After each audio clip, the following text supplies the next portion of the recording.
Welcome to Bodywork. Welcome back. It's Michael Rogers. Welcome to Bodywork Boxing. I'm back again with another installment for the pride of motherhood.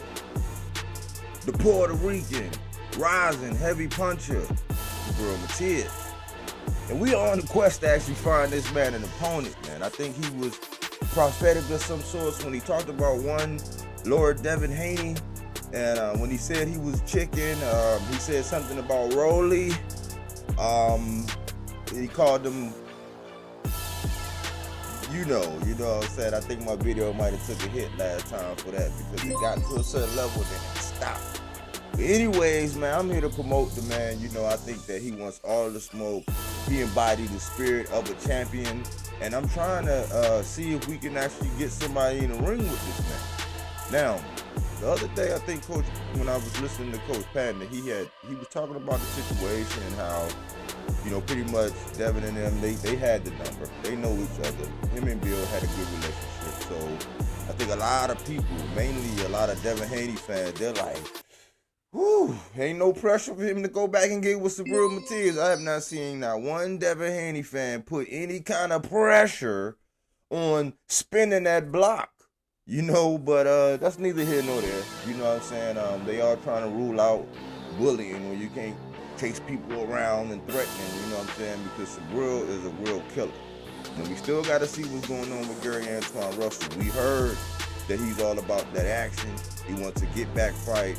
And then the way a lot of the Subriel Matias fans, they looking at Gary Antoine Russell like, you know, the end-all be-all, because a lot of people actually have them at the top of 140 being the last two men standing in that division.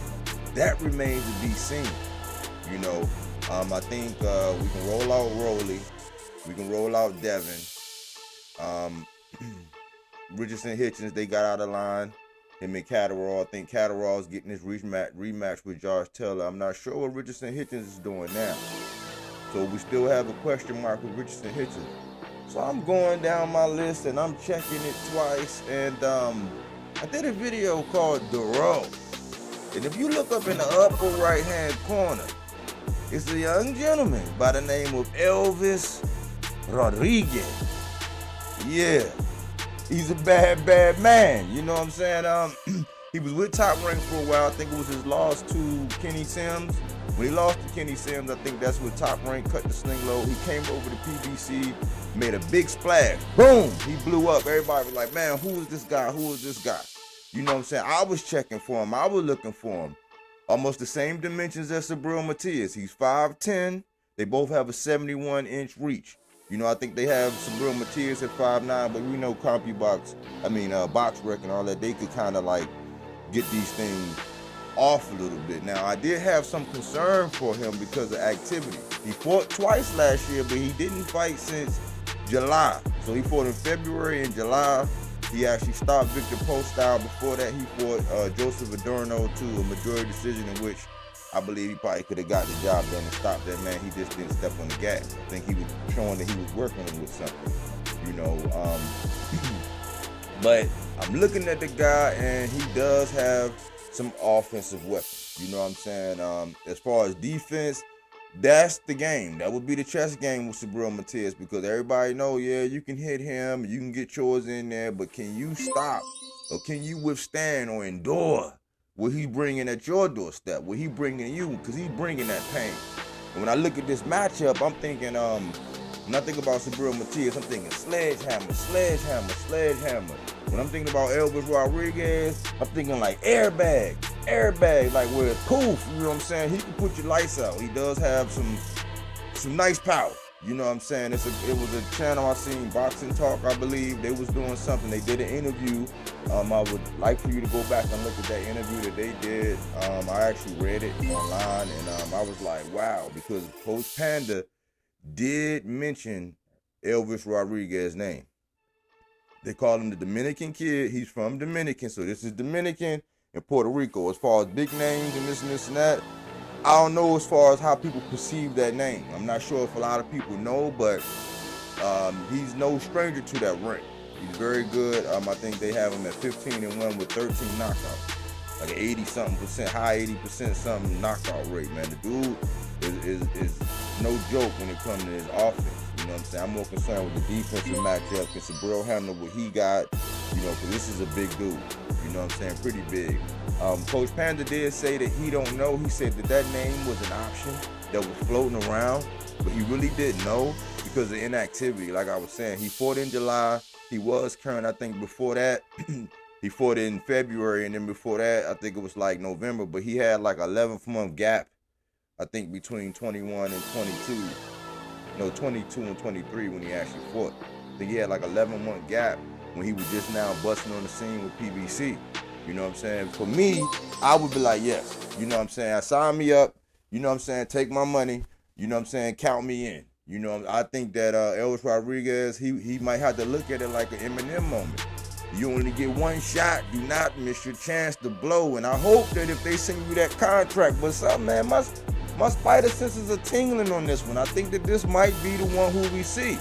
We can put Taruma, the rest, because I know a lot of people who know who I rock with. I rock with Tank. People probably like, Mike, why you ain't do one about Tank and Subriel? And I was looking and waiting and watching, but Leonard Ellaby recently came out. He put an end to all of that. He said that was all cap, that they were in negotiations. You know what I'm saying? It's a lot of stuff. That's why, for me, sometimes I sit back. I like to let what comes out, and I decipher and break it all down, man, because, you know, we're in a microwave generation, and people be having mood swings and one thing this day and one thing that day and this and that. You know what I'm saying? I like to let everything settle down. You know what I'm saying? Then I do my thing and make my assessment. What do you think about Elvis Rodriguez? What do you think about this fight? I love it. You know what I'm saying? I think that it would be a good get back. I mean, I don't know. It's more dangerous for Elvis, but Elvis has some tools. It's more dangerous because of the activity. And I think that when you're going up against Subriel Matias, you need to be active. But then you also catch a Subriel Matias after having healed with his hand. You know what I'm saying? So, you know, when we talking about gladiators, a little bit of inactivity coming off a little, you know what I'm saying, hand therapy, might be a recipe for a disaster. Who knows? But I want to see these two young brothers get a check. He's 28 years old. Subriel's 31, so it's not much of an age gap. I talked about the dimensions. And Elvis Rodriguez got some tools, man. Subriel Matias is a killer and don't nobody really want him. And that might cater to Elvis's position in trying to get a big key fight. You know what I'm saying? Getting a title shot. You know what I'm saying? You might not have been as active as you wanted to, but man, I would be excited if they announced that fight. You know what I'm saying? And my spider senses say that they might announce this fight, man. I think this might be the one. Only other one that might could actually get in the way maybe is an Arnold Barbosa, because I know he's raising his hands. I think he's trying to get a rollie or something like that. He's trying to, people fighting over ice hockey pit bull crews, and I'm like, it's just getting messy. But when it comes down to Subriel Matias and Elvis Rodriguez, I think they should dance. What do you think, man? We went over all the options in these last couple of videos, but you know what I'm saying, my Puerto Rico, you know what I'm saying, my you know what I'm saying, chime in. You know what I'm saying, my Elvis Rodriguez fans. You know what I'm saying? Chime in. You know, just like my De Los Santos fans, chime in. Because also, waiting back in the wings, Edwin De Los Santos said that if he can't get another bite at the apple anytime soon, and that he ain't, you know what I'm saying, he don't see himself in the mix at 35, which I'm hoping Tank get that fight, you know, or Frank Martin. But if he can't get that done, he said he would be willing to go to 140. Now, you know he'll get in the ring with you. You know what I'm saying? But this is the kind of energy. We got some Dominican boxing. We got some Puerto Rican boxing. You know what I'm saying? Like, hey, we could all come together, you know what I'm saying, and have a real good time. Let me know what you think in the comment section. Thanks again for all the support, all my new subscribers, the ones who come to my live, the ones who input. You see, when you talk to me, I talk back. Anyways, thanks for choosing BodyWorkBoxing, where we don't take things for face value. We do that body work.